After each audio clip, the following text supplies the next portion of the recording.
একবারের চেষ্টায় পুলিশের স্বপ্ন হবে সত্যি। Hello friends, welcome to Real focus. তো ফ্রেন্ডস, যেমন তোমরা জানো যে প্রতিদিন রাত 8টার সময় আমাদের ইউটিউব চ্যানেলে ডাব্লিউপি আর কলকাতা পুলিশের ডেইলি মক টেস্ট ক্লাস করানো হয়, যেখানে আমরা প্রতিদিন 30টি গুরুত্বপূর্ণ প্রশ্ন আলোচনা করি, যে প্রশ্নগুলো তোমাদের এক্সামের ক্ষেত্রে ভীষণ ইম্পর্ট্যান্ট হবে। সে ওয়েস্ট বেঙ্গল পুলিশের এক্সাম বলো বা কলকাতা পুলিশের এক্সাম বলো না কেন, প্রত্যেকটা এক্সামের ক্ষেত্রে এই 30টি প্রশ্ন ভীষণ ইম্পর্ট্যান্ট হবে। আর দেখো ফ্রেন্ডস, আজকে হচ্ছে 51 নম্বর ক্লাস, মানে মক টেস্ট নাম্বার 51। আর এর আগে আমরা 50টা মক টেস্ট আলোচনা করি। যদি তোমরা সেই ভিডিওগুলো না দেখে থাকো তাহলে ডেসক্রিপশন বক্সে প্লে লিস্টের লিঙ্ক দিয়ে দেবো, সেখান থেকে তোমরা সমস্ত ভিডিও ওয়াচ করতে পারো। তো চলো ফ্রেন্ডস, আজকের এই মক টেস্ট ক্লাসটাকে আমরা শুরু করি। তো ফ্রেন্ডস, তার আগে তোমাদের কাছে একটা রিকোয়েস্ট থাকবে, অবশ্যই ভিডিওটিকে একটু শেয়ার করে দিও তোমাদের বন্ধু বান্ধবদের সাথে। যারা যারা ডাব্লিউপি আর কলকাতা পুলিশ প্রিপারেশন নিচ্ছে তাদেরকে অবশ্যই মাস্ট এই ভিডিওটা একটু শেয়ার করে দেবে, ঠিক আছে? তো চলো ফ্রেন্ডস, আজকের এই ক্লাসটাকে আমরা শুরু করি। তো দেখো ফ্রেন্ডস, প্রথমে যে প্রশ্ন হচ্ছে, আরাম হারাম হ্যাঁ উক্তিটি কার? Option A Subhas Chandra Bose, B হচ্ছে নেতাজি, সি হচ্ছে মহাত্মা গান্ধী, আর অপশন ডি হচ্ছে জওহরলাল নেহরু। তো বলো অ্যান্সারটা কী হবে? যারা যারা উত্তরটা পারবে অবশ্যই প্রত্যেকে কিন্তু আমাকে লাইভ চ্যাটে অ্যান্সারটা জানাবে। আর ভিডিও শেষে তোমরা আমাকে কমেন্ট করে জানাবে যে তোমাদের 30টির মধ্যে তোমাদের স্কোর কত হয়েছে। প্রত্যেকে কিন্তু কমেন্ট করে আমাকে ভিডিওর শেষে জানাবে। তো ফ্রেন্ডস, এর অ্যান্সারটা কী হবে অবশ্যই তোমরা আমাকে কমেন্ট করে জানাও এর অ্যান্সারটা কী হবে। তো দেখো ফ্রেন্ডস, আরাম হারাম হ্যাঁ এই উক্তিটা হবে অপশন ডি কার? জওহরলাল নেহরুর হবে এই উক্তিটা, আরাম হারাম হ্যাঁ। ঠিক আছে, নেক্সট দেখো এর পরে যে প্রশ্ন 2 নম্বরে, মেঘনাদ বধ কাব্যটি কার লেখা? Option A Prafulla Roy, option B Madhusudan Dutta, option C Ashapurna Debi, আর অপশন ডি রবীন্দ্রনাথ ঠাকুর। তো বলো অ্যান্সারটা কী হবে? এই মেঘনাদ বধ কাব্যগ্রন্থটি কার লেখা? খুবই ইম্পর্টেন্ট প্রশ্ন, তোমাদের প্রত্যেকের কিন্তু এর অ্যান্সারটা পারা উচিত। বলো এর অ্যান্সারটা কী হবে? তো দেখো ফ্রেন্ডস, এর অ্যান্সারটা হবে মনে রাখবে অপশন বি হবে এর সঠিক উত্তর। মধুসূদন দত্তের লেখা হচ্ছে মেঘনাদ বধ কাব্যটি, কার? মধুসূদন দত্তের লেখা। ঠিক আছে, নেক্সট এরপরের প্রশ্ন। আচ্ছা তো ফ্রেন্ডস দেখো, মনে রাখবে প্রফুল্লচন্দ্র রায়, এখানে একটু মিস্টেক হয়ে গেছে, ঠিক আছে? প্রফুল্লচন্দ্র রায় হচ্ছে মানব মানব জীবন, তারপর হচ্ছে কুয়াশা ঢাকা, এই সমস্ত গ্রন্থগুলো, ঠিক আছে? আর মধুসূদন দত্তের তোমাদেরকে বললাম মেঘনাদ বধ, আরেকটা রয়েছে যেটা হচ্ছে বীরাঙ্গনা, খুবই ইম্পর্ট্যান্ট বীরাঙ্গনা। ঠিক আছে, নেক্সট এরপর দেখো ফ্রেন্ডস, আশাপূর্ণা দেবী রয়েছে, সুবর্ণলতা আর কি রয়েছে? আর বকুল কথা। বকুল কথা আর সুবর্ণলতা দুটোই কিন্তু ইম্পর্ট্যান্ট। আর রবীন্দ্রনাথ ঠাকুরের মনে রাখবে, এখানে মনে রাখবে চোখের বালি, গোরা, ঠিক আছে? তারপর রয়েছে শেষের কবিতা। তো এই সমস্ত গ্রন্থগুলো, ঠিক আছে, এগুলো হচ্ছে রবীন্দ্রনাথ ঠাকুরের। ঠিক, নেক্সট এর পরের প্রশ্ন দেখো 3 নম্বরে, ব্যাঙাচি কার ছদ্মনাম? Option A Ishwarchandra Vidyasagar, B হচ্ছে কাজী নজরুল ইসলাম, সি হচ্ছে বঙ্কিমচন্দ্র চট্টোপাধ্যায়, আর অপশন ডি হচ্ছে উপরের কোনোটি নয়। তো বলো অ্যান্সারটা কী হবে? ব্যাঙাচি কার ছদ্মনাম? নিম্নের মধ্যে কার ছদ্মনাম ব্যাঙাচি? খুবই ইম্পর্ট্যান্ট একটা প্রশ্ন, তোমাদের এক্সামে কিন্তু বারবার এই সমস্ত প্রশ্ন করে। তো বলো এর অ্যান্সারটা কী হবে? ব্যাঙাচি কার ছদ্মনাম? তো দেখো ফ্রেন্ডস, এর অ্যান্সার যেটা হবে মনে রাখবে অপশন বি হবে এর সঠিক উত্তর। কাজী নজরুল ইসলামের যে ছদ্মনাম সেটা হচ্ছে ব্যাঙাচি। আর মনে রাখবে ভানু সিং, এই ভানু সিং যে ছদ্মনামটা সেটা কার? এটা মনে রাখবে, এটা মনে রাখবে রবীন্দ্রনাথ ঠাকুরের ছদ্মনাম হচ্ছে ভানু সিং। ঠিক আছে, ভানু সিং খুবই ইম্পর্ট্যান্ট, এই দুটোই কিন্তু জিজ্ঞাসা করে এক্সামে, ব্যাঙাচি আর ভানু সিং, আরও অনেক রয়েছে। এরপর দেখো ফ্রেন্ডস, মনে রাখবে ঈশ্বরচন্দ্র বিদ্যাসাগর রয়েছে, ভাই ভাই পোষ্য, ঠিক আছে, ভাই পোষ্য। আর কাজী নজরুল তো বললাম ব্যাঙাচি, ঠিক আছে? আর বঙ্কিমচন্দ্র চট্টোপাধ্যায়ের মনে রাখবে কী হচ্ছে, সেটা মনে রাখবে কমলাকান্ত, কমলাকান্ত বলা হয়। ঠিক আছে, এর পরের প্রশ্ন। পরের প্রশ্ন রয়েছে দেখো 4 নম্বর, যেটা হচ্ছে রাইডার কাপ কোন খেলার ক্ষেত্রে দেওয়া হয়? Option A hockey, B football, C হচ্ছে গল্ফ, অপশান ডি হচ্ছে ক্রিকেট। তো বলো অ্যান্সারটা কী হবে? রাইডার কাপ কোন খেলার ক্ষেত্রে দেওয়া হয়? খুবই ইম্পর্টেন্ট প্রশ্ন, খেলা সম্পর্কে যে সমস্ত প্রশ্নগুলো হয় খুবই ইম্পর্টেন্ট, কারণ তোমাদের এক্সামে 3 থেকে 4টা প্রশ্ন এই খেলাধুলা থেকে তোমরা 100% কমন পাবে। তো বলো এর অ্যান্সারটা কী হবে? রাইডার কাপ কোন খেলার ক্ষেত্রে দেওয়া হয়? প্রত্যেকে অ্যান্সারটা জানাও। তো দেখো ফ্রেন্ডস, এর অ্যান্সার যেটা মনে রাখবে অপশান বি, অপশান বি না, অপশান সি, ঠিক আছে, গল্ফ। অপশান সি হবে সঠিক উত্তর। গল্ফ খেলার ক্ষেত্রে দেওয়া হয় রাইডার কাপ, আর কি দেওয়া হয়? আর প্রিন্স অফ ওয়েলস কাপ, এগুলো গল্ফ খেলার ক্ষেত্রে দেওয়া হয়। ঠিক আছে, তো দেখো ফ্রেন্ডস, এই যে হকি খেলার ক্ষেত্রে, ফুটবল খেলার ক্ষেত্রে, ক্রিকেট খেলার ক্ষেত্রে, তারপর গল্ফ খেলার ক্ষেত্রে, তো এই সমস্ত যতগুলো খেলা রয়েছে না, তো এই খেলাগুলোর মোট যে ইম্পর্টেন্ট কাপগুলো দেওয়া মানে যেগুলো দেয় আর কি, সেগুলো তোমরা ভালোভাবে রেডি করবে। তোমার এক্সামে এখান থেকে তোমরা 100% বলে দিচ্ছি আমি, একটা প্রশ্ন তোমরা কমন পাবেই, গ্যারেন্টি 100%। ঠিক আছে, একটা প্রশ্ন কমন পাবে, তো ভালোভাবে রেডি করো। নেক্সট তো দেখো ফ্রেন্ডস, গল্ফ খেলার ক্ষেত্রে যে সমস্ত কাপগুলো দেওয়া হয় মনে রাখবে, এক হচ্ছে কানাডা কাপ, 2 নম্বর হচ্ছে প্রিন্স অফ ওয়েলস কাপ, 3 নম্বর হচ্ছে রাইডার কাপ, তারপর গোল্ড কাপ, তারপর রয়েছে ওয়ার্কার কাপ। তো এই সমস্ত কাপগুলো কী খেলার ক্ষেত্রে? গল্ফ খেলার ক্ষেত্রে দেওয়া হয়। ঠিক, নেক্সট। এরপরে যে প্রশ্ন, জাতীয় মানব অধিকার দিবস কবে পালন করা হয়? Option A 1 December, B 3 December, C 4 December, আর অপশান ডি 8 ডিসেম্বর। জাতীয় মানব অধিকার দিবস কবে পালন করা হয়? প্রত্যেকে অ্যান্সারটা জানাও, এর অ্যান্সারটা কী হবে? জাতীয় মানব অধিকার দিবস খুবই ইম্পর্টেন্ট প্রশ্ন, তোমাদের প্রত্যেকেরই পারা উচিত এর অ্যান্সারটা। তো দেখো ফ্রেন্ডস, এই ক্ষেত্রে দুটো জিনিস হয়, আমি তোমাদেরকে বলে দিই। একটা হয় জাতীয় মানব অধিকার দিবস, আর একটা হয় আন্তর্জাতিক মানব অধিকার দিবস। তো এই যে জাতীয় মানব অধিকার দিবস, সেটা মনে রাখবে 8 ডিসেম্বর। 8 ডিসেম্বর জাতীয় মানব অধিকার দিবস দিনটা পালন করা হয়, কিন্তু 10 ডিসেম্বর মনে রাখবে আন্তর্জাতিক মানব অধিকার দিবস এই দিনটা পালন করা হয়। দুটোই খুবই ইম্পর্ট্যান্ট, এক্সামে দেয়। মনে হয় ডাব্লিউবির 2019-এর যে ফাইনাল এক্সামটা হয়েছিল সেখানে দিয়েছিল যে ওই যে 10 ডিসেম্বর আন্তর্জাতিক মানব অধিকার দিবস কবে পালন করা হয়, এটা মনে হয় দিয়েছিল, যতটুকু আমার মনে হয়। ঠিক আছে, এরপরের প্রশ্ন হচ্ছে দেখো 6 নম্বরে, পঙ্গল কোথাকার জনপ্রিয় উৎসব? অপশান এ অন্ধ্রপ্রদেশ, বি হচ্ছে উত্তরপ্রদেশ, সি হচ্ছে পশ্চিমবঙ্গ, আর অপশান ডি হচ্ছে বিহার। তো এই পঙ্গল যেটা, সেটা কোথাকার জনপ্রিয় উৎসব? খুবই ইম্পর্টেন্ট প্রশ্ন, অবশ্যই প্রত্যেকের অ্যান্সারটা জানাও। পঙ্গল কোথাকার জনপ্রিয় উৎসব? তো দেখো ফ্রেন্ডস, এর যে অ্যান্সারটা হবে মনে রাখবে, এর অ্যান্সারটা হবে অপশান এ হবে এর সঠিক উত্তর। অন্ধ্রপ্রদেশের খুবই একটি জনপ্রিয় উৎসব বলতে পারো, যেটা হচ্ছে পঙ্গল। ঠিক আছে, এরপর দেখো। তো দেখো ফ্রেন্ডস, মনে রাখবে অন্ধ্রপ্রদেশের যে সমস্ত জনপ্রিয় উৎসবগুলো রয়েছে, এক হচ্ছে পঙ্গল, তারপর রয়েছে ত্যাগরাজ, তারপর রয়েছে টেম্পেম। ঠিক আছে, তো এই সমস্ত এগুলো হচ্ছে কোথাকার? এগুলো হচ্ছে অন্ধ্রপ্রদেশের জনপ্রিয় উৎসব। ঠিক, নেক্সট। এরপর দেখো, দক্ষিণের ব্রিটেন কাকে বলে? অপশান এ কলকাতাকে, বি নিউজিল্যান্ড, সি হচ্ছে কোরিয়া, আর অপশান ডি হচ্ছে মুম্বাই। তো বলো অ্যান্সারটা কী হবে? দক্ষিণের ব্রিটেন কাকে বলে? খুবই ইম্পর্ট্যান্ট প্রশ্ন। এই যে দক্ষিণের ব্রিটেন, তারপর বলা হয় যে গোলাপি শহর। ঠিক আছে, তো এই সমস্তগুলো তোমাদের ভারতের প্রবেশদ্বার, এই সমস্তগুলো তোমাদের কিন্তু এক্সামে দেয়, প্রত্যেকটা এক্সামে দেয় ডাব্লিউপির। তো বলো এর অ্যান্সারটা কী হবে? দক্ষিণের ব্রিটেন কাকে বলে? তো ফ্রেন্ডস, এর যে অ্যান্সারটা হবে মনে রাখবে, অপশান বি হবে এর সঠিক উত্তর। নিউজিল্যান্ডকে বলা হয় দক্ষিণের ব্রিটেন। ঠিক আছে, তো দেখো মনে রাখবে, কলকাতাকে বলা হয় প্রসাদ নগরী, আর নিউজিল্যান্ডকে কি বলা হয়? একেই বলা হয় দক্ষিণের ব্রিটেন। ঠিক আছে, আর কোরিয়া কি বলে? মনে রাখবে, কোরিয়াকে বলা হয় সকালের দেশ। সকালের দেশ বলা হয় কোরিয়াকে। মুম্বাইকে ভারতের প্রবেশদ্বার, তোমরা সবাই জানো। ঠিক আছে, এরপরের প্রশ্ন পরের প্রশ্ন হচ্ছে 8 নম্বরে, পিন এর সম্পূর্ণ নাম কি? যে আমরা ইউজ করি না যে পিন নাম্বার, ঠিক আছে, অনেকে ইউজ করে যে পিন নাম্বার, আমাদের মানে এই গ্রামের পিন নাম্বার এত, বা আমাদের যে পোস্টাল নাম্বার এত। ঠিক আছে, তো এই যে পিন এর সম্পূর্ণ নাম কি? Option A postal index number, B post identity number, C post index number, আর অপশান ডি হচ্ছে দেখো পোস্টাল আইডেন্টিটি নাম্বার। তো বলো অ্যান্সারটা কী হবে? পিন এর সম্পূর্ণ নাম কি? প্রত্যেকেরই পারা উচিত, প্রত্যেকে কিন্তু এই ওয়ার্ডটা ইউজ করে থাকো, সব সময় ইউজ করে থাকো অ্যাড্রেস লেখার সময়। তো বলো এর অ্যান্সারটা কী হবে? প্রত্যেকে দাও। তো দেখো ফ্রেন্ডস, এর যে অ্যান্সারটা হবে, যারা যারা জানো না তারা ভালোভাবে জেনে নাও। এর অ্যান্সার যেটা, সেটা হবে মনে অপশান এ হবে এর সঠিক উত্তর, পোস্টাল ইন্ডেক্স নাম্বার। পিন এর সম্পূর্ণ নাম হচ্ছে পোস্টাল ইন্ডেক্স নাম্বার। খুবই ইম্পর্ট্যান্ট প্রশ্ন। ঠিক আছে, নেক্সট। এরপর দেখো 9 নম্বর যে প্রশ্ন, জাতীয় খাদ্য ও কৃষি সংস্থার সদর দপ্তর মানে হেডকোয়ার্টার কোথায় রয়েছে বা নাম কি? অপশান এ রোম, বি হচ্ছে জেনেভা, সি হচ্ছে প্যারিস, আর অপশান ডি হচ্ছে নিউ ইয়র্ক। তো বলো অ্যান্সারটা কী হবে? জাতীয় খাদ্য ও কৃষি সংস্থার হেডকোয়ার্টার যেটা, সেটা কোথায় অবস্থিত? তো দেখো ফ্রেন্ডস, এর যে অ্যান্সারটা হবে মনে অপশান বি হবে এর সঠিক উত্তর। জাতীয় খাদ্য, জাতীয় কৃষি, এই দুটোর হেডকোয়ার্টার রয়েছে কোথায়? এটা রয়েছে জেনেভাতে, মনে রাখবে। অপশান বি হবে এর সঠিক উত্তর। ঠিক আছে, এরপর দেখো, ফুসফুস দ্বারা নির্গত রেচন পদার্থটির নাম কি? Option A oxygen, B carbon dioxide, C হচ্ছে দেখো ইউরিয়া, আর অপশান ডি হচ্ছে মরফিন। তো বলো অ্যান্সারটা কী হবে? ফুসফুস দ্বারা নির্গত হয় যে রেচন পদার্থটা, ঠিক আছে, সেটার নাম কি? প্রত্যেকে অ্যান্সারটা জানাও, এর অ্যান্সারটা কী হবে? তো দেখো ফ্রেন্ডস, তোমরা সবাই জানো যে ফুসফুস কী করে? অক্সিজেনকে,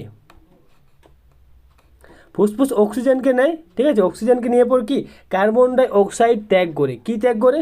CO2 কার্বন ডাই অক্সাইড ত্যাগ করে। তাই ফুসফুসের যে রেচন পদার্থটা, সেটা মনে রাখবে অপশান বি হবে এর সঠিক উত্তর। কার্বন ডাই অক্সাইড হবে ফুসফুসের রেচন পদার্থ। ঠিক আছে, নেক্সট। এরপরে দেখো, এরপরে প্রশ্ন হচ্ছে 11 নম্বর, লেবুতে কোন ভিটামিন পাওয়া যায়? Option A vitamin A, option B vitamin B, C হচ্ছে ভিটামিন সি, আর অপশান ডি হচ্ছে ভিটামিন ডি। তো লেবুতে কোন ভিটামিন পাওয়া যায়? তো দেখো ফ্রেন্ডস, এর যে অ্যান্সারটা মনে অপশান সি হবে এর সঠিক উত্তর। ভিটামিন সি যেটা, সেটা পাওয়া যায় কিসে? সেটা পাওয়া যায় লেবুতে। আর গাজরে কি পাওয়া যায় মনে রাখবো? গাজরে, তারপর আমে, ঠিক আছে, আমে, পাকা আমে পাওয়া যায় কি? ভিটামিন এ পাওয়া যায়। ঠিক আছে, ভিটামিন সি যেটা, সেটা মনে রাখবে লেবুতে পাওয়া যায়। ঠিক। আর দেখো ফ্রেন্ডস, যদি প্রশ্ন করা হয় যে সূর্যের আলোতে কোন ভিটামিন পাওয়া যায়, তো মনে রাখবে ভিটামিন ডি যেটা, সেটা সূর্যের আলোতে পাওয়া যায়। ঠিক। নেক্সট, এরপর দেখো, এরপরের যে প্রশ্ন 12 নম্বর, রাডার কী জন্য ব্যবহার করা হয়? অপশান এ রেডিও সিগন্যাল গ্রহণ করার জন্য, বি গ্রহগুলোর চলাচল দেখার জন্য, সি কোনো বস্তুর অবস্থান দেখার জন্য, আর অপশান ডি আবহাওয়ার অবস্থান দেখার জন্য। তো বলো অ্যান্সারটা কী হবে? রাডার কী জন্য ব্যবহার করা হয়? প্রত্যেকে অ্যান্সারটা জানাও। তো দেখো ফ্রেন্ডস, এর যে অ্যান্সারটা মনে রাখবে অপশান সি হবে এর সঠিক উত্তর। কোনো বস্তুর অবস্থান জানার জন্য রাডার যেটা, সেটা ব্যবহার করা হয়। মানে কোনো বস্তু যে কোথায় রয়েছে, ঠিক আছে, সেটা জানার জন্য এই রাডার যন্ত্রটা ব্যবহার করা হয়। এরপরে প্রশ্ন, পরের প্রশ্ন যে দেখো, একটি সেলাই মেশিনের গতিটি হলো অপশান এ বৃত্তাকার গতি, বি হচ্ছে সরল রৈখিক গতি, সি হচ্ছে দোলন গতি, আর অপশান ডি হচ্ছে ঘূর্ণন গতি। তো বলো অ্যান্সারটা কী হবে? প্রত্যেকে অ্যান্সারটা জানাও, যারা যারা অ্যান্সারটা পারি প্রত্যেকে জানাও যে একটি সেলাই মেশিনের গতিটি হলো কী রকমের গতি? বৃত্তাকার গতি, সরল রৈখিক গতি, দোলন গতি, না ঘূর্ণন গতি? কী হবে এর অ্যান্সারটা? প্রত্যেকে জানাও। তো দেখো ফ্রেন্ডস, এর যে অ্যান্সারটা হবে অপশান সি হবে এর সঠিক উত্তর। দোলন গতি হচ্ছে একটি সেলাই মেশিনের গতি যেটা, সেটা হচ্ছে দোলন গতি এক প্রকার। ঠিক আছে, বৃত্তাকার গতি হবে না, দোলন গতি হবে। ঠিক। নেক্সট, এরপর দেখো, এরপরের যে প্রশ্ন, পাখির পাখির আকাশে ওড়ে, আচ্ছা, পাখিরা আকাশে ওড়ে নিউটনের কোন সূত্র দ্বারা? অপশান এ প্রথম, বি দ্বিতীয়, সি তৃতীয়, আর অপশান ডি হচ্ছে চতুর্থ। তো পাখিরা যে আকাশে ওড়ে, তো নিউটনের কোন সূত্র দ্বারা পাখিরা আকাশে ওড়ে? প্রত্যেকে অ্যান্সারটা জানাও। খুবই ইম্পর্ট্যান্ট একটা প্রশ্ন, তোমাদের অবশ্যই প্রত্যেকেরই পারা উচিত। তো দেখো ফ্রেন্ডস, মনে রাখবে পাখিরা যে আকাশে ওড়ে, এটা নিউটনের কোন সূত্র দ্বারা ওড়ে? তো মনে রাখবে এটা নিউটনের থার্ড ল, মানে তৃতীয় সূত্র দ্বারা কিন্তু ওড়ে। ঠিক আছে, কীভাবে আমি তোমাদেরকে বলে দিই। নিউটনের তৃতীয় সূত্র যেটা, সেটাতে কী বলে? এটাতে বলা হয় যে প্রত্যেক ক্রিয়ার সমান ও বিপরীত প্রতিক্রিয়া আছে। তাই তাই যখন পাখি আকাশে ওড়ে, ঠিক আছে, পাখি আকাশে ওড়ে, তো এই বায়ু থাকে এবং পাখির ডানাগুলো, ঠিক আছে, তো যখন ডানাগুলো বায়ুর মধ্যে চাপ দেয়, ঠিক আছে, চাপ দেয়, তখন কি হয়? তখন ক্রিয়া করে, চাপ দেয়, ক্রিয়া করে। আর এই যে ক্রিয়ার ফলে দেখো, এই বায়ু যেটা, সেটা প্রতিক্রিয়া দেয়, প্রতিক্রিয়া দেয়, মানে সেটাকে ডানাগুলোকে প্রতিক্রিয়া দেয়, আর উপর দিকে পাখিকে উঠাতে সাহায্য করে। ঠিক আছে, তো এই যে পাখি আকাশে ওড়া, তারপর রয়েছে রকেট ওড়া, ঠিক আছে, রকেট ওড়া, তো এই সমস্তগুলো হচ্ছে নিউটনের তৃতীয় সূত্রের উদাহরণ বলতে পারো। ঠিক আছে, নিউটনের তৃতীয় সূত্র দ্বারা এগুলো কার্যকর হয়। ঠিক। নেক্সট, এরপর দেখো, এরপরে যে প্রশ্ন 15 নম্বর, গাছের বয়স নির্ণয় করার পদ্ধতিটার নাম কি? অপশান এ বলয় গণনা, বি বাকলের গুরুত্ব নির্ণয়, সি হচ্ছে দেখো পাতা গণনা, অপশান ডি হচ্ছে কাণ্ড দেখে। তো বলো অ্যান্সারটা কী হবে? গাছের যে বয়সটা নির্ণয় করা হয়, তো সেটা কি দেখে নির্ণয় করা হয়? বলয় গণনা, না বাকলের গুরুত্ব, না পাতা গণনা, না কাণ্ড দেখে? তো বলো অ্যান্সারটা কী হবে? প্রত্যেকে অ্যান্সারটা আমাকে জানাও। তো দেখো ফ্রেন্ডস, এর যে অ্যান্সারটা হবে মনে রাখবে অপশান এ হবে এর সঠিক উত্তর। ঠিক আছে, বলয় গণনা করে বোঝা যায় যে গাছের বয়স যেটা, সেটা কত হয়েছে। দেখো বলয়টা কী জিনিস? তো দেখো ফ্রেন্ডস, যখন তোমরা গাছ কাটো, ঠিক আছে, গাছ কাটো, তো দেখো গাছ কাটার পর দেখবি যে এরকম এরকম মানে দেখা যায়, ঠিক আছে, এরকম এরকম দেখা যায়, এরকম এরকম দেখা যায় কাটার পর, ঠিক আছে, এক সাইডটা কাটার পর এক সাইডে কী দেখা যায়? এমনি এমনি দেখা যায়। তো এই যে এগুলো বলা হয় বলয়, 1 2 3 4, তো এই বলয় গণনার সাহায্যে গাছের বয়সটা নির্ণয় করা যায়। ঠিক আছে, মাথায় রাখবে। নেক্সট, এরপরে প্রশ্ন দেখো 16 নম্বর, পবনদূত গ্রন্থের লেখককে? Option A Sandhyakar Nandi, B Dhoyi, C হচ্ছে বরাহ মিহির, অপশান ডি হচ্ছে বল্লাল সেন। প্রত্যেকে অ্যান্সারটা জানা, খুবই ইম্পর্ট্যান্ট একটা প্রশ্ন, তোমাদের প্রত্যেকের এর অ্যান্সারটা পারা উচিত। পবনদূত গ্রন্থের লেখককে? তো ফ্রেন্ডস, মনে রাখবে এর যে অ্যান্সারটা হবে অপশান বি হবে এর সঠিক উত্তর। এর অ্যান্সারটা হবে পবনদূত গ্রন্থের লেখক ধৈ। আর সন্ধ্যাকর নন্দীর মানে কি, কোন গ্রন্থটা লেখান, এটা তোমরা আমাকে কমেন্ট করে জানাও। সন্ধ্যাকর নন্দী কোন গ্রন্থটা লেখান, এটা তোমরা আমাকে কমেন্ট করে জানাও। ঠিক আছে। নেক্সট দেখো ফ্রেন্ডস, এরপরে যে প্রশ্ন সেটা হচ্ছে 17 নাম্বার, মহেঞ্জোদারো কেন্দ্রটা কত সালে আবিষ্কার করেন? অপশান এ 1920 সালে, বি 1921 সালে, সি 1922 সালে, আর অপশান ডি 1923 সালে। তো বলো অ্যান্সারটা কী হবে? মহেঞ্জোদারো কেন্দ্রটা কত সালে আবিষ্কার করা হয়? প্রত্যেকে অ্যান্সারটা জানাও, ঠিক আছে? তো দেখো ফ্রেন্ডস, এর যে অ্যান্সারটা হয়ে মনে রাখবে, মহেঞ্জোদারো যে কেন্দ্রটা সেটা আবিষ্কার করেন 1922 সালে। কে আবিষ্কার করেন? রাখাল দাস বন্দ্যোপাধ্যায়। মাথায় রাখবে, রাখাল দাস বন্দ্যোপাধ্যায় 1922 সালে মহেঞ্জোদারো কেন্দ্রটা আবিষ্কার করে। আর মনে রাখবে 1921 সালে হরপ্পা কেন্দ্রটা আবিষ্কার করে। কে আবিষ্কার করে? মনে রাখবে দয়ারাম সাহানি হরপ্পা কেন্দ্রটা আবিষ্কার করে 1921 সালে। খুবই ইম্পর্ট্যান্ট, ঠিক আছে? নেক্সট, এরপরে যে প্রশ্ন, গৌতম বুদ্ধের গৃহত্যাগ করাকে কি বলে? অপশান এ মহাপরিনির্বাণ, অপশান বি মহাভনিষ্কমন, সি হচ্ছে নির্বাণ লাভ, অপশান ডি উপরের কোনোটি নয়। গৌতম বুদ্ধের যে গৃহত্যাগ করা সেই ঘটনাটাকে কি বলা হয়? প্রত্যেকে অ্যান্সারটা জানো, খুবই ইম্পর্ট্যান্ট প্রশ্ন। তো দেখো ফ্রেন্ডস, এর যে অ্যান্সারটা হবে মনে রাখবে অপশান বি হবে এর সঠিক উত্তর, ঠিক আছে? মহাভনিষ্কমন বলা হয়। যখন গৌতম বুদ্ধ 29 বছর বয়সে গৃহত্যাগ করে সেই ঘটনাটাকে বলা হয় মহাভনিষ্কমন। আর মহাপরিনির্বাণ কোনটাকে বলা হয়? তো এটাকে বলা হয় গৌতম বুদ্ধের যে মৃত্যু হয় না, মৃত্যুর ঘটনাটাকে বলা হয় মহাপরিনির্বাণ। আর নির্বাণ লাভ মনে রাখবে, গৌতম বুদ্ধ যখন বৌদ্ধ জ্ঞান লাভ করে, ঠিক আছে, সেই ঘটনাটাকে বলা হয় নির্বাণ লাভ। তিনটে ভীষণ ইম্পর্ট্যান্ট, তিনটে তোমাদেরকে আমি বলে দিলাম। এরপরের যে প্রশ্ন 19 নম্বর প্রশ্ন হচ্ছে, দেখো প্রথম বৌদ্ধ সম্মেলন কোথায় হয়? অপশান এ রাজগৃহে, বি বৈশালীতে, সি হচ্ছে পাটলিপুত্র, আর অপশান ডি হচ্ছে কাশ্মীরে। তো বলো অ্যান্সারটা কী হবে? প্রথম বৌদ্ধ সম্মেলন কোথায় হয়, মানে কোথায় অনুষ্ঠিত হয়েছিল আর কি। তো দেখো ফ্রেন্ডস, প্রত্যেক অ্যান্সারটি জানাও, খুবই ইম্পর্ট্যান্ট প্রশ্ন, ইতিহাস থেকে প্রশ্নগুলো হয়েছে, খুবই ইম্পর্ট্যান্ট। তো দেখো এর যে অ্যান্সারটা হয়ে মনে রাখবে অপশান এ হবে এর সঠিক উত্তর। কোথায় হয়েছিল প্রথম যেটা, সেটা মনে রাখবে রাজগৃহে হয়। কার সময় হয়? মনে রাখবে অজাত শত্রুর সময় রাজগৃহে, এই যে গৌতম বুদ্ধের প্রথম বৌদ্ধ সম্মেলন যেটা, সেটা রাজগৃহে হয় অজাত শত্রুর সময়। আর দ্বিতীয় বৌদ্ধ সম্মেলন যেটা, সেটা মনে রাখবে বৈশালীতে হয়। বৈশালীতে হয় কালাশোকের সময়। তৃতীয় যেটা, সেটা মনে রাখবে পাটলিপুত্রে হয়। কার সময় হয়? অশোকের সময় হয় পাটলিপুত্রে, ঠিক।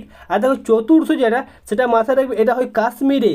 কাশ্মীরে হয় কার সময়? কনিষ্কের সময় হয়। তো এই যে বৌদ্ধ ধর্মের প্রথম, দ্বিতীয়, তৃতীয়, চতুর্থ এই বৌদ্ধ সম্মেলনগুলো কোথায় হয় আর কার সময় হয়, এগুলো কিন্তু ভালোভাবে মনে রাখবে। খুবই ইম্পর্ট্যান্ট টপিক, এক্সামে প্রশ্ন দেয় এখান থেকে। নেক্সট, এরপর দেখো 20 নম্বর প্রশ্ন, বিক্রমাদিত্য কার উপাধি? অপশান এ দ্বিতীয় চন্দ্রগুপ্ত, বি হচ্ছে কুমারগুপ্ত, সি হচ্ছে এ ও বি দুটোই, আর অপশান ডি হচ্ছে উপরের কোনোটি নয়। তো বলো অ্যান্সারটা কী হবে? বিক্রমাদিত্য কার উপাধি? খুবই ইম্পর্ট্যান্ট প্রশ্ন, তোমাদের প্রত্যেকের এর অ্যান্সারটা পারা উচিত। তো বলো অ্যান্সারটা কী হবে? তো দেখো ফ্রেন্ডস, এই যে তোমাদের উপাধিগুলো রয়েছে না ইতিহাসে, যে বিক্রমাদিত্য কার উপাধি, কৌণিক কার উপাধি, শ্রেণিক কার উপাধি, মহারাজ ধীরাজ কার উপাধি, তো এই সমস্ত উপাধিগুলো তোমরা একটা খাতাতে খাতার একটা পাতাতে ভালোভাবে লিখে পর মুখস্থ করে নেবে। কারণ তোমাদের এক্সামে ইতিহাস থেকে এখান থেকে একটা প্রশ্ন তোমরা পাবে, গ্যারান্টি দিয়ে বলতে পারি, এখান থেকে একটা প্রশ্ন পাবে। তো বলো এর অ্যান্সারটা কী হবে? বিক্রমাদিত্য কার উপাধি? তো এর অ্যান্সারটা মনে হয় অপশান এ হবে এর সঠিক উত্তর। দ্বিতীয় চন্দ্রগুপ্তের উপাধি হচ্ছে বিক্রমাদিত্য, অপশান এ হবে এর সঠিক অ্যান্সার, ঠিক আছে? নেক্সট, এরপর দেখো 21 নম্বর প্রশ্ন, সেন বংশের সর্বশ্রেষ্ঠ রাজার নাম কি? Option A Samanta Sen, B Ballal Sen, C হচ্ছে লক্ষণ সেন, আর অপশান ডি হচ্ছে উপরের কোনোটি নয়। তো বলো অ্যান্সারটা কী হবে? সেন বংশের সর্বশ্রেষ্ঠ রাজার নাম কি? প্রত্যেকে অ্যান্সারটা জানাও কুইক, এর অ্যান্সারটা কী হবে? তো দেখো ফ্রেন্ডস, এর যে অ্যান্সারটা হবে মনে রাখবে অপশান বি হবে এর সঠিক উত্তর, ঠিক আছে? বল্লাল সেন হচ্ছে সেন বংশের সর্বশ্রেষ্ঠ রাজা, বল্লাল সেন। আর যদি প্রশ্ন করে যে সেন বংশের প্রতিষ্ঠাতাকে, তাহলে মনে রাখবে সেন বংশের প্রতিষ্ঠাতা হচ্ছে সামন্ত সেন। আর সেন বংশের শ্রেষ্ঠ রাজার নাম কি? তো মনে রাখবে লক্ষণ সেন হচ্ছে সেন বংশের শ্রেষ্ঠ না, শেষ রাজা। শেষ রাজা যদি বলা হয় শ্রেষ্ঠ, তাহলে মনে রাখবে বল্লাল সেন, ঠিক আছে? নেক্সট, এরপরে যে প্রশ্ন সেটা হচ্ছে খাস মহল কে নির্মাণ করেন? অপশান এ জাহাঙ্গীর, বি হচ্ছে শাহজাহান, সি হচ্ছে অরঙ্গজেব, আর অপশান ডি হচ্ছে বাবর। তো বলো অ্যান্সারটা কী হবে? খাস মহল কে নির্মাণ করেন? প্রত্যেকে অ্যান্সারটা জানাও, খুবই ইম্পর্টেন্ট প্রশ্ন, প্রত্যেকেরই পারা উচিত। তো দেখো ফ্রেন্ডস, এর যে অ্যান্সারটা হয়ে মনে রাখবে অপশান বি হবে এর সঠিক উত্তর, ঠিক আছে? শাহজাহান নির্মাণ করেন খাস মহল, ঠিক। নেক্সট, এরপরের প্রশ্ন 23 নম্বর প্রশ্ন, ভারতের অরণ্য গবেষণা কেন্দ্রটি কোথায় অবস্থিত? খুবই important. Option A Delhi, B হচ্ছে ভোপাল, সি হচ্ছে দেরাদুন, অপশান ডি হচ্ছে লখনৌ, আর আচ্ছা অপশান ডি হচ্ছে লখনৌ। তো বলো অ্যান্সারটা কী হবে? ভারতের অরণ্য গবেষণা কেন্দ্র যেটা সেটা কোথায় অবস্থিত? প্রত্যেক অ্যান্সারটা যেন খুবই ইম্পর্টেন্ট প্রশ্ন, তোমাদের এক্সামে প্রশ্নগুলো দেয়। আর দেখো ফ্রেন্ডস, আমি সেই সমস্তই প্রশ্নগুলো নিয়েছি, ঠিক আছে, 30টি প্রশ্ন, যে প্রশ্নগুলো তোমাদের এক্সামে কিন্তু আসবে, একদম আসবে, ঠিক আছে, কমন রবে, মানে থাকবে এখান থেকে। তো বলো এর অ্যান্সারটা কী হবে? তো দেখো ফ্রেন্ডস, এর যে অ্যান্সারটা হবে, মনে রাখবে এর অ্যান্সারটা হবে অপশান সি, দেরাদুনে অবস্থিত। কোথায় অবস্থিত? ভারতের অরণ্য গবেষণা কেন্দ্র যেটা সেটা দেরাদুনে অবস্থিত। অপশান সি হবে এর সঠিক অ্যান্সার। ঠিক, নেক্সট। এরপরের যে প্রশ্ন, 24 নম্বর প্রশ্ন, উপরাষ্ট্রপতির ধারণা কোন দেশের সংবিধান থেকে নেওয়া হয়? Option A America, B Britain, C Russia, option D Japan. বলো অ্যান্সারটা কী হবে? উপরাষ্ট্রপতির ধারণা কোন দেশের সংবিধান থেকে নেওয়া হয়? প্রত্যেকে কমেন্ট করে অ্যান্সারটা জানাও। তো ফ্রেন্ডস, মনে রাখবে উপরাষ্ট্রপতির ধারণা যেটা সেটা নেওয়া হয় কোথা থেকে? মনে রাখবে অপশান এ আমেরিকা থেকে নেওয়া হয় উপরাষ্ট্রপতির ধারণা। অপশান এ হবে এর সঠিক অ্যান্সার। ঠিক, নেক্সট। নেক্সট দেখো এর পরের যে প্রশ্ন, খসড়া কমিটি গঠিত হয় কবে? অপশান এ 29শে আগস্ট 1947 সালে, বি 29শে আগস্ট 1950 সালে, সি 29শে আগস্ট 1947 সালে, ও সি হচ্ছে 29শে এপ্রিল, ঠিক আছে, আর ডি হচ্ছে 29শে আগস্ট 1949 সালে। বলো অ্যান্সারটা কী হবে? খসড়া কমিটি কবে গঠিত হয়? তো দেখো ফ্রেন্ডস, এর অ্যান্সারটা মনে রাখবে অপশান এ হবে এর সঠিক উত্তর। 29শে আগস্ট 1947 সালে খসড়া কমিটি গঠিত হয়। আর মনে রাখবে খসড়া কমিটির সভাপতি কে ছিল? মনে রাখবে বি আর আম্বেদকর ছিল খসড়া কমিটির সভাপতি। আর খসড়া কমিটির মোট সদস্য সংখ্যা কত ছিল? তো মনে রাখবে মোট সদস্য সংখ্যা ছিল কজন? 7 জন ছিল মোট সদস্য সংখ্যা খসড়া কমিটির। ঠিক আছে, নেক্সট। নেক্সট দেখো 26 নম্বর প্রশ্ন, পঞ্চায়েত সম্পর্কে কত নাম্বার ধারায় বলা আছে? অপশান এ 240 নাম্বার, বি হচ্ছে 243 নাম্বার, সি হচ্ছে 243 এ, আর অপশান ডি হচ্ছে 243 পি। তো এই যে পঞ্চায়েত সম্পর্কে কত নাম্বার ধারায় বলা আছে, প্রত্যেকে অ্যান্সারটা আমাকে জানাও। তো দেখো ফ্রেন্ডস, এর যে অ্যান্সারটা হবে মনে রাখবে অপশান ডি হবে এর সঠিক উত্তর। 243 পি নাম্বার ধারাতে বলা আছে পঞ্চায়েত সম্পর্কে আলোচনা করা আছে। অপশান ডি হবে এর সঠিক অ্যান্সার। ঠিক, নেক্সট। নেক্সট দেখো এর পরের প্রশ্ন, রাষ্ট্রপতির কার্যকালের মেয়াদ কত বছর? অপশান এ 5 বছর, বি 6 বছর, সি 7 বছর, আর অপশান ডি হচ্ছে 8 বছর। তো বলো অ্যান্সারটা কী হবে? রাষ্ট্রপতির কার্যকালের মেয়াদ যেটা সেটা কত বছর? প্রত্যেকে অ্যান্সারটা আমাকে জানাও। তো দেখো ফ্রেন্ডস, এর যে অ্যান্সারটা হয়ে মনে রাখবে রাষ্ট্রপতি কার্যকালের মেয়াদ হচ্ছে 6 বছর। কত? 6 বছর। ঠিক আছে, 6 বছর। ঠিক, নেক্সট। এরপর দেখো এর পরের প্রশ্ন, 28 নম্বর প্রশ্ন, প্রধানমন্ত্রীর নিম্নতম বয়স কত? প্রধানমন্ত্রীর নিম্নতম বয়স কত? মানে কত বয়স হলে কোনো ব্যক্তি আর কি প্রধানমন্ত্রী হতে পারবে? অপশান এ 20 বছর, বি 25 বছর, সি 30 বছর, আর অপশান ডি 35 বছর। তো ফ্রেন্ডস, মনে রাখবে প্রধানমন্ত্রীর যে বয়স যেটা সেটা মনে রাখবে 25 বছর বয়স হলে কোনো ব্যক্তি আর কি প্রধানমন্ত্রী হতে পারবে প্রধানমন্ত্রীর ক্ষেত্রে। ঠিক আছে, মুখ্যমন্ত্রীর ক্ষেত্রেও সেম 25 বছর বয়স। ঠিক, এর পরের প্রশ্ন যে দেখো 29 নাম্বার, রাজ্যসভায় রাষ্ট্রপতি কতজন সদস্য নিযুক্ত করতে পারে? রাজ্যসভায় রাষ্ট্রপতি কতজন সদস্য নিযুক্ত করতে পারে? অপশান এ 2 জন, বি 3 জন, সি 12 জন, আর অপশান ডি 250 জন। তো বলো অ্যান্সারটা কী হবে? রাজ্যসভায় রাষ্ট্রপতি কতজন সদস্যকে নিযুক্ত করতে পারবে? প্রত্যেকে অ্যান্সারটা আমাকে জানাও, এর অ্যান্সারটা কী হবে? তো দেখো ফ্রেন্ডস, এর যে অ্যান্সারটা হবে মনে রাখবে অপশান এ হবে এর সঠিক উত্তর। মোট 2 জনকে নিযুক্ত করতে পারে রাষ্ট্রপতি রাজ্যসভায়। কজনকে? 2 জনকে। ঠিক, নেক্সট দেখো এর পরের যে প্রশ্ন, আর আজকের এই ভিডিওর শেষ প্রশ্ন যেটা সেটা হচ্ছে রাজ্যসভার সভাপতি কে? অপশান এ রাষ্ট্রপতি, বি হচ্ছে রাজ্যপাল, সি হচ্ছে স্পিকার, আর অপশান ডি হচ্ছে উপরাষ্ট্রপতি। তো বলো অ্যান্সারটা কী হবে?